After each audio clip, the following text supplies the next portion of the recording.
नमस्कार, आप देख रहे हैं परमाण टाइम्स, सच के साथ हमारी खबर। नमस्कार, मैं परमाण टाइम्स से मोना मुस्कान। खबर आ रही है सुपौल जिले से। सुरेश कुमार सिंह की रिपोर्ट। सुपौल क्षेत्रीय दौरा के क्रम में रविवार को सुपौल लोकसभा के पूर्व सांसद रंजीत रंजन सिमराही पहुंचकर किसान नेता परमेश्वर सिंह यादव के आवास पर पत्रकारों को संबोधित किया। प्रेस वार्ता के दौरान उन्होंने केंद्र सरकार द्वारा पारित किसान कानून पर निशाना साधते हुए कहा कि यह किसान कानून पूरी तरह किसान विरोधी है। पूर्व सांसद रंजीत रंजन ने बिहार के किसानों को भी किसान आंदोलन में भाग लेने का आह्वान किया।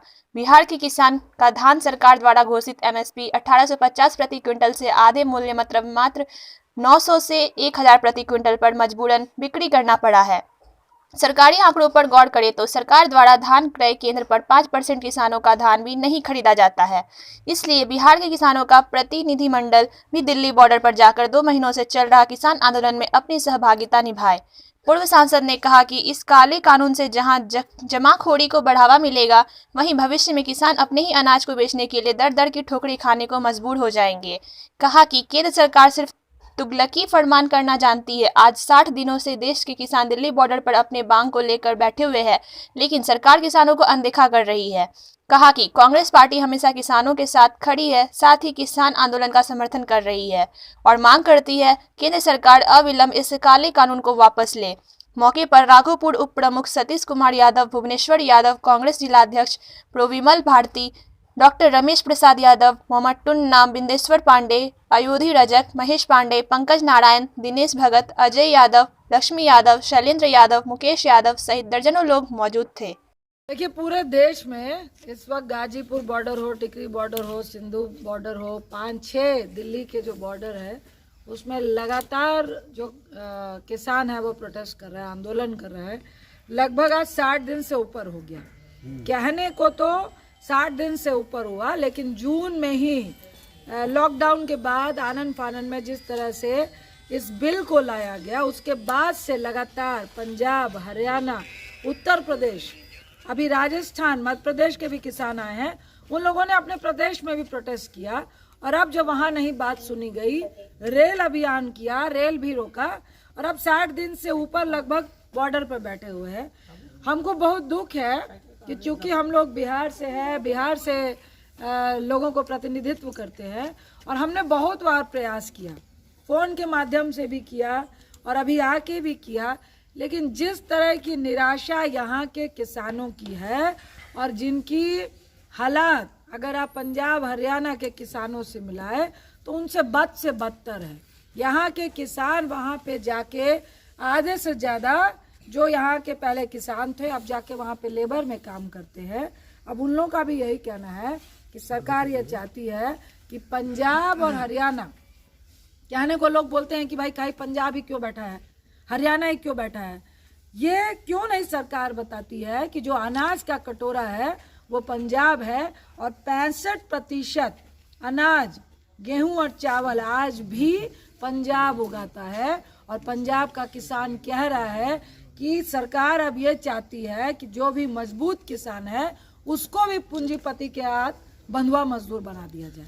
जो बिल है 3, उसमें कहीं ना कहीं बहुत बड़ी खोट है और सरकार की नीयत में खोट है। अन्यथा आपने एट्रोसिटी बिल वापस लिया, land bill pay U turn मारा। क्या वजह है कि आप इस बिल में संशोधन नहीं करना चाह रहे हैं? जो 3 काले कानून है उसको वापस नहीं लेना चाह रहे। मैम, कांग्रेस का क्या मांग है, संशोधन या फिर रिटर्न? देखिए, 3 अमेंडमेंट किए गए हैं और 3 अमेंडमेंट में ही सारा जो बिल है कृषि कानून में, वो अगर आप, कांग्रेस कहती है अगर आप में हिम्मत है तो यही 3 संशोधन कर दीजिए। अगर ये 3 संशोधन भी सही नियत से हो जाएगा तो पूरा बिल ही बदल जाएगा।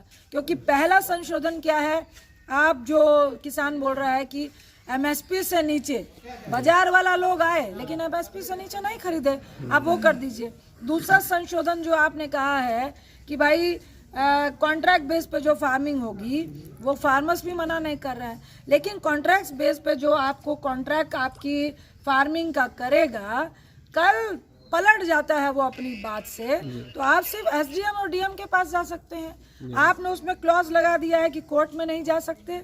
उसके बाद आपने लिख दिया है किसी भी प्रशासनिक पदाधिकारी जैसे डीएम एसडीएम जिसके पास ये कंप्लेन जाएगी, किसी थाने में कंप्लेन जाएगी, और साथ ही जो कंपनी आपसे कॉन्ट्रैक्ट करेगी उस पे भी आप डायरेक्ट एलिगेशन नहीं लगा सकते, तो सरकार किसका साथ दे रही है, किसान का या कंपनी का? जब किसान अपने लिए लड़ ही नहीं पाएगा और जब एक बड़ी कंपनी अडानी जैसी कंपनी आपसे कॉन्ट्रैक्ट करेगी तो वो तो 10,000 20,000 में आपके डीएम और एसडीएम को खरीद लेगा, तो किसान की क्या औकात रहेगी वहाँ पे। तीसरा, जमाखोरी हमारे देश में नहीं चलती है। दाल, गेहूं, चावल, मकई में अब आपने उसको फ्री कर दिया है कि आप इस अनाज की भी जमाखोरी जितनी चाहे कर सकते हैं। ये नया आप ईस्ट इंडिया कंपनी लेकर आ रहे हैं क्या? आप तो सरेआम कह रहे हैं कि 2-4 कंपनी क्या करेगी। किसान क्या बोल रहा है? किसान बोल रहा है 5 साल तक हम लोग को डबल ट्रिपल रेट देगा। आज आपको बोलेगा कि हम आपसे कॉन्ट्रैक्ट कर रहे हैं, आप गेहूं उपजाइए और जमा कर लेगा। दूसरे साल कहेगा आपको गेहूं उपजाने का जरूरत ही नहीं है, आप मकई उपजाइए। तो किसान क्या करेगा? एक तो अपनी मन मर्जी के माफिक अनाज उपजाएगा, जो वो एक्सपोर्ट कर पाएगा वो अनाज उपजाएगा। तो किसान अपनी सुनेगा या कॉन्ट्रैक्टर की सुनेगा? और एपीएमसी और आप कह रहे हैं मंडी और एमएसपी खत्म नहीं होगा। कैसे खत्म नहीं होगा? लोग आप कह रहे हैं कि एमएसपी भी चलेगा और इधर प्राइवेट कंपनी भी चलेगा। एमएसपी लगेगा 1800, 3 साल 4 साल कंपनी कहेगा भाई 1800 में कहाँ बेचिएगा, हम आपको 2000 दे रहे हैं, आप वहीं बेचिएगा।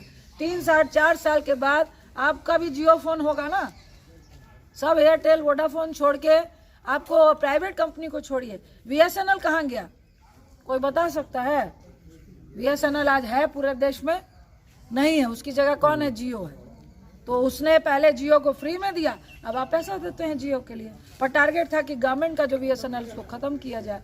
अब टारगेट है कि जब किसान को एमएसपी मिलती है तो वो सब्सिडी जो है सरकार को देनी पड़ती है। सरकार का टारगेट एक तो है कि एमएसपी ख़त्म करके जो सरकारी खजाने से किसान को सब्सिडी मिलती है वो ख़त्म किया जाए, ताकि जो एनपीए का अभी 9 लाख करोड़ रुपए पूंजीपतियों का माफ किया है, आगे भी अडानी को जरूरत पड़ेगा तो माफ होगा कि किसान से छीनो और अडानी अंबानी को दे दो। तो ये कौन सी गलत मांग है? और हमें तो आश्चर्य है, दुख है कि बिहार के लोग क्या कर रहे हैं, बिहार के किसान क्या कर रहे हैं, बिहार के किसान जाके वहाँ पे अपनी भागीदारी क्यों नहीं दे रहे हैं। ये बहुत ही आश्चर्यजनक बात है। Thank you. वीडियो पसंद आई हो तो लाइक करें, शेयर करें, सब्सक्राइब करें और लाल घंटी के निशान को टिक करें तथा मेरे भेजे गए लिंक को शेयर करें। अब की बात अभी खबर में इतना ही। अपनों के साथ खुद का ख्याल रखिए और परमान टाइम्स यूट्यूब चैनल को लाइक, सब्सक्राइब और शेयर भी